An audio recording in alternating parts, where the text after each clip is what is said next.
Welcome to the Steel Studio Podcast. We're here with Rick Mooney. This is war! This is war! Ravens are going down! And Mike Mooney. Because these Browns fans, they're like hemorrhoids. Here's the Steel Studio Podcast. Hey everyone, welcome back to another episode of the Steel Studio Podcast. Chad, happy holidays. Happy holidays to you guys as well. Thank you. Thank you. So we're obviously not so happy with the Steelers for the last 3 weeks. They're making us all look bad. Didn't see the loss of Cincy coming. What do you think is going on? Yeah, I'm stunned. This was had the Jets not won, I think this would have been the biggest shocker of the year. But I think it's just turnovers. You can't turn the ball over even against a bad team. I think this was a Super Bowl for Cincinnati. This was their season, and they played really inspired football. And defensively, Cincinnati really didn't move the ball on them outside of when they got a short field. So just got to clean up the turnovers and hopefully use these next 2 weeks to get ready for the playoffs and get back on track a little bit. Yeah, hopefully we can get back on track. We have some tough games coming up. Obviously, we've got the Colts coming up, and they're 10-4, and they're obviously in the hunt for the AFC South. What's the state of that team? It's a team that's getting healthy. They had a lot of injuries at their skill position players, especially at wide receiver with T.Y. Hill and then Michael Pittman Jr. being banged up. But they're starting to get healthy, and they're really, really coming around and starting to play well. It's a really balanced, more of a veteran-led team that, they're going to play good, solid football, and it should be a great game. Chad, Phillip Rivers has had a decent year. He does turn the ball over occasionally. I think he's had some fumble issues and some interceptions. You still think he's a top-notch quarterback in this league? I don't think he's at that elite level anymore, but I think he's still a very good quarterback. For this week, I think it'll be interesting because mobility is certainly not a strong suit. So kind of being a statue back there in the pocket against this tough Steelers defensive line, I think is going to be one of the keys to the game of how they're going to protect him and how they're going to be able to handle that. Yeah, that is something I haven't thought much about. But Jonathan Taylor he's been coming on. What do you think of him? I know that's a guy I was hoping the Steelers would draft, but seems like he's running really well the last few weeks. And do you have any other running backs they use? Yeah, so Jonathan Taylor, no, you're fine. Jonathan Taylor is their big one. He's obviously your typical, very solid Wisconsin running back. They also have Naheem Hines, who he's a lot more of the pass catcher, and he'll catch a lot of balls out of the backfield, and he can run it a little bit too. So they have a decent two-headed monster attack, but Taylor is really that power, just grind it out at the line of scrimmage, 3 yards in a cloud of dust type back. But he's solid. He gets better as the game goes along, and same thing with this season. He's improved a lot as the season's gone along. Hey Chad, the O-line looks like they're kind of the strength of this team. They haven't given up many sacks. Who's the best lineman on the team, and who may we be able to exploit?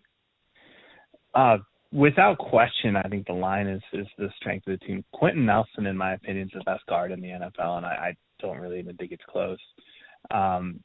I think as far as exploiting something, you're going to want to go more towards the right side of the line with Mark Lewinsky and Braden Smith. I think that's where you're really going to be able to get home a little bit. But the combination of Anthony Costanzo and Quentin Nelson on the left side, they're tough to beat, and they don't give up a lot of sacks over there at all. We already talked about T.Y. Hilton a little bit. He looks relatively inconsistent, but he is their leading receiver with 50 catches, and he's been a dominant force for them long term. Who else do they have on this roster that kind of stands out? So Michael Pittman Jr. he's a young wide receiver. He's dealt with quite a few injuries, but he's starting to come back and really round into form.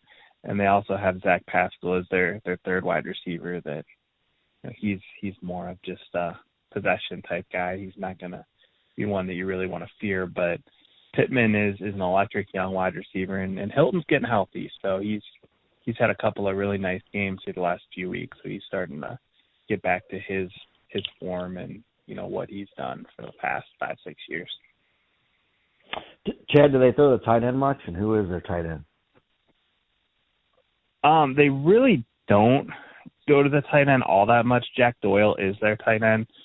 He does a lot of blocking for them, and he's more of the hammer of the offensive line. He can kind of release into some slow developing plays, but he's not really a focal point of the offense by any means. Let's go on to defense. DeForest Buckner looks like the heart and soul of this D-line. A lot of people are surprised he didn't make the Pro Bowl. Is he healthy? I know he played limited snaps last week, and how much of a difference maker is he? And how's the rest of the D-line?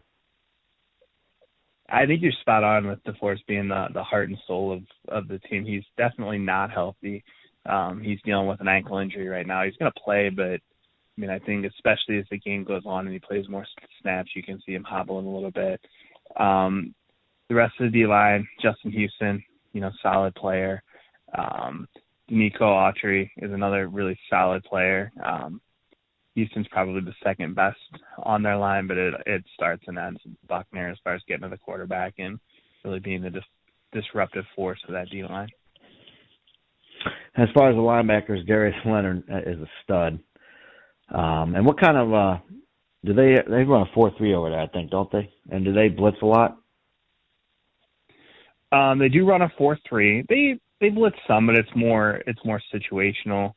They're big on shifting between the cover 3 and the old Monty Kiffin Tampa 2 is really what they're doing. I know there's a lot of frustration up there about how passive the defense is, and I think they want them to blitz more. So you've seen a little bit more of it lately, but it's really situational and depends on down and distance more than anything for them.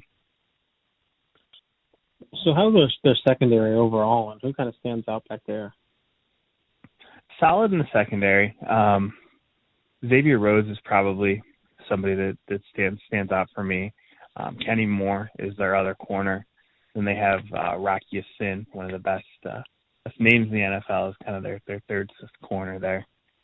They do a nice job. There's nobody that's really going to take you man-on-man and shut you down. It's not that type of secondary, but they compete and they really don't give up the big play.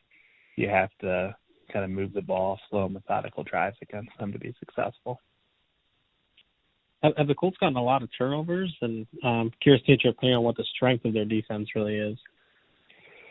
So they haven't got a ton of turnovers. I think they're middle of the league in turnovers so far. But defensive line and linebacker, to me, Darius Leonard and DeForest Buckner are really the two alphas on that defense. And I think as they go, the team goes. So I think if you have a healthy DeForest Buckner, that's going to make a huge difference on if they're successful or not. So no one's really expecting the Steelers to win. They're not the favorites right now. Obviously, after 3 straight losses, one of the Bengals, and all the injuries, do you think the Steelers can pull this off? And what would your official prediction be? It's tough. I think the Steelers are definitely the more talented team. But as they've proven the last 3 weeks, the more talented team doesn't always win. I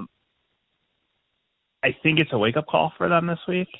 I think I see them winning a close game. You can see the Colts jumping out early and the Steelers making a second-half comeback and really rounding into form as we get closer to the last week of the season, the showdown with the Browns and the playoffs. So I'm going to say the Steelers one possession close game, and I think they kind of take over in the second half. Man, we need to.